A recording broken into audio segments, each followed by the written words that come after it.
everyone, it's Emily here, and I'd like to wish everyone a happy Canada Day. I'm excited to host today's Canada Day video hop.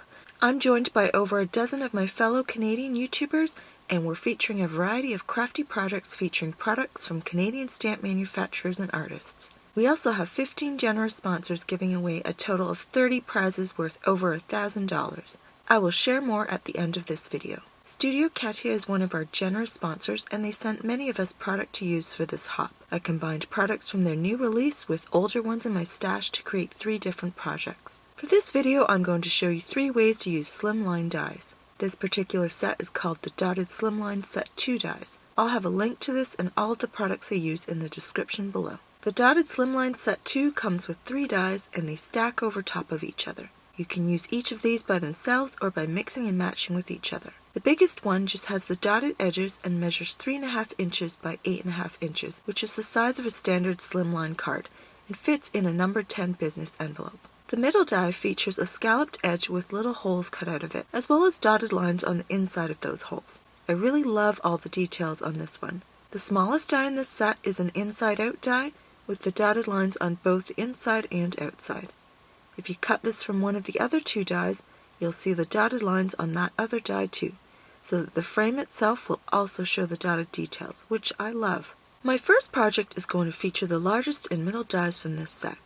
I'm going to start by scoring the largest die in the center and using it as a card base for a mini card. This card base will measure 3.5 inches by 4.25 inches.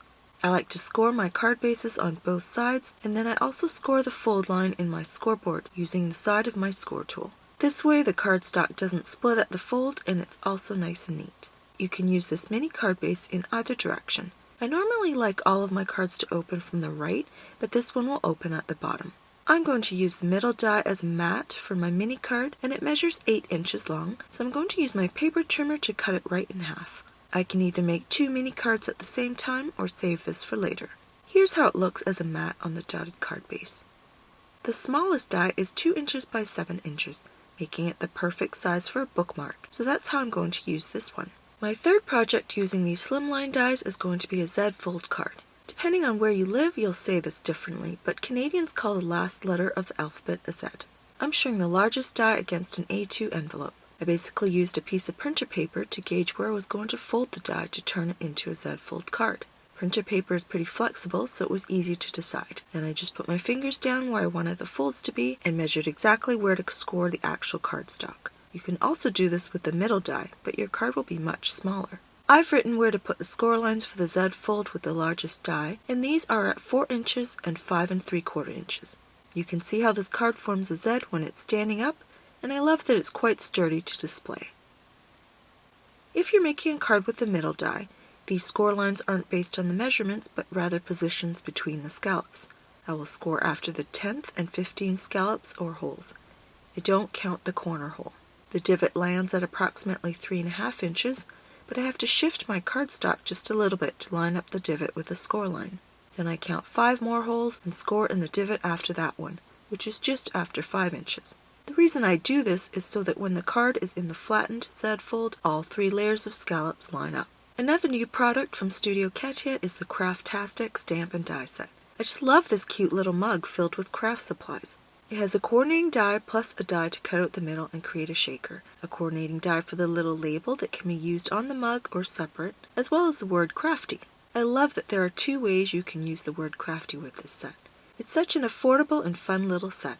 I stamped and heat embossed all of these images from CRAFTASTIC, Lovely Blooms, and 3 Kobi the Bear stamp sets so that I can watercolor them with distress inks. I stamped a few different birthday numbers since I wasn't sure who I was giving the card to when I started. As with all my videos, I'm going to put on some music and speed through the coloring process 20 times. To save time, I also didn't film the coloring of the bear's party accessories because they were so tiny.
Now for the die cutting.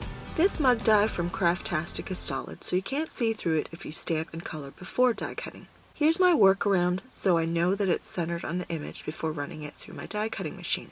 I've made a vellum die cut of the image, which I'm going to adhere to the image with a removable tape runner. Then I place the die on top of it. It basically pops into place on top of the vellum. I hold the die down with removable tape before running it through my die cutting machine.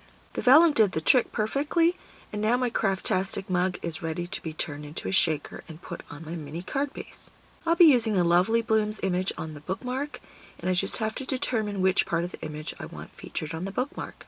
I wanted all the yellow buds to be centered on the bookmark, but the other half of the image will be sufficient for a second bookmark. It definitely won't go to waste.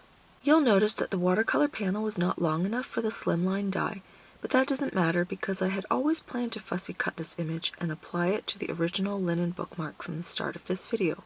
I quickly die cut all of the Kobi bear images.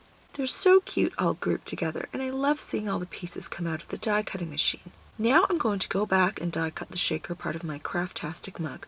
I'm excited about this because it's an ingenious addition to the coordinating dies, and I love making shaker cards and shaker elements within cards. Next, I die cut the acetate piece for the window of the shaker, and I use a tape runner to adhere it to the back of the mug. I do the same thing with a piece of fun foam, which helps create the walls that will house the sequins. Before adhering the mug to the card, I want to create an anchor at the bottom of the scalloped panel. I use 3 strips of masking paper and slightly offset it inside the dotted lines on the bottom and 2 sides.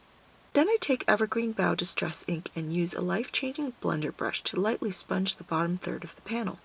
I just love the reveal of ink blending. It's so simple but adds so much to a card.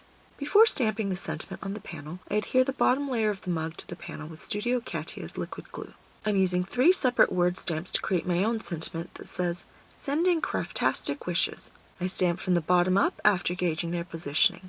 This time I've switched to Ranger Archival ink in jet black, since it always gives me the thinnest stamping lines. These words are slightly smaller, so I want to be sure that they're legible. Plus, I'm heavy-handed when it comes to stamping, and I tend to squish everything more than they should be. For the middle word, I use washi tape to mask off "your" and only stamp CRAFTASTIC. To adhere the panel to the card base, I have everything upside down since I want the panel to line up with the top of the card base, which is at the fold. Then I insert the middle part of the mug, which will be in the background behind the sequins. Now I'd place the Vanilla Luster Fusion sequins and adhere the stack of fun foam, acetate, and watercolored mug layers. And my shaker is done. It took a long time for me to figure out the scene on my Z fold card, so I'm going to skip to the stamping of the sentiments. I'll be using another stamp set called Birthday Greetings, and this is one of my favorite stamp sets because it has the best birthday greetings on it. I'm going to use 2 of the sentiments from this set, one on the first panel and another on the middle panel. You'll see that the largest of the Slimline dies fits perfectly in the original Misty stamping tool, which is a bonus. I also ink blended the same kind of anchor onto this panel as the mini card. While ink blending, I realized that it would have looked better if I had ink blended prior to creating the score lines and folds, so I'll have to remember this for next time. The ink ended up being darker at the folds, which isn't terrible, but I just think it would have been more seamless and less noticeable at the transitions if I had done it before I created the folds. When all the stamping is done, I adhere the images to the card base with glue dots, and my card is done. This was a fun one, and the first time I ever made a Z fold card. This kind of card takes advantage of the longer scene, but it also fits inside an A2 envelope, and it's a nice surprise for the recipient since it's interactive like a slinky. After I fussy cut the Lovely Blooms from the watercolor panel, I can finish my bookmark. I cut a second bookmark base from white linen cardstock and use a tape runner to adhere the 2 pieces together to make it ultra sturdy. Before I stamp the sentiment on the bookmark and adhere the flowers, I'm going to use a heavy-duty slot punch for the ribbon. First, I use a pencil and designed ruler to mark the center of the bookmark, exactly where I want to punch the slot, and then look for that mark with the punch. Then I stamp the sentiment from "You're So Ranunculus" and assemble the bookmark. Again, I use Studio Katia's liquid glue and line up the dots on the left side of the die. I stand the bookmark on its edge to make sure it's straight, and leave a large acrylic block on it for a few minutes while it sets. I've cut an 1/8" piece of May Arts ribbon in striped chevron. This is the celery color and perfectly matches the bundled sage ink I used on my foliage. I fold it in half and string it through the slot from back to front. Then I take a piece of white hemp cord and string it through that loop in the front. I tie it around at the back in a double knot so that it doesn't come apart. I love this way of tying ribbons on bookmarks and tags. It keeps the front looking neat, and if you're making tags, you can cut your cord longer and use the excess to tie it onto a gift. I like to cut angles on the ends of my ribbons after they're tied on. This way they're perfectly positioned. I also like to cut the angles on each end in the opposite direction to give it added visual interest. It's also better to make one ever so slightly longer than the other. Now all 3 of my projects are done. Let's have another look. Here's the bookmark I just finished. I used the smallest of the dotted Slimline set 2 dies for the base, the lovely Bloom stamp set for the image, and the Year So Ranunculus stamp set for the sentiment. After making this, I realized that I don't make enough bookmarks. This would also make a great gift since I do have the other piece of this image ready to go. Here's the Z fold card with Kobi the bear celebrating a 9th birthday. This one uses the largest of the dotted Slimline set 2 dies as a card base, and 3 Kobi the bear stamp sets as well as the birthday greeting stamp set. I love that the longer scene tells a story of a friend arriving with gifts and Kobi enjoying his cake. Finally, I have my mini shaker card using both the largest and middle dies from dotted Slimline set 2 as well as the CRAFTASTIC set and Vanilla Luster Fusion sequence. Thank you so much for joining me today for the Canada Day video hop. I want to extend a huge thank you to our very generous sponsors who've donated over $1,000 in prizes. If you're new to these companies, please go check them out. You will love their products and have a wonderful shopping experience. Be sure to leave a comment here and then click on the link in the description below to head to the next YouTube video in this hop. The more you comment, the higher your chances of winning. Comments will close at 11:59 p.m. Eastern on July 17th, 2020, and the winners will be announced on Monday, July 20th. Please check back to see if you've won. If you enjoyed today's video, please click on the subscribe button so you don't miss the next one. Be sure to head to my blog for all the details, more photos, and a full supply list. Thanks so much for watching!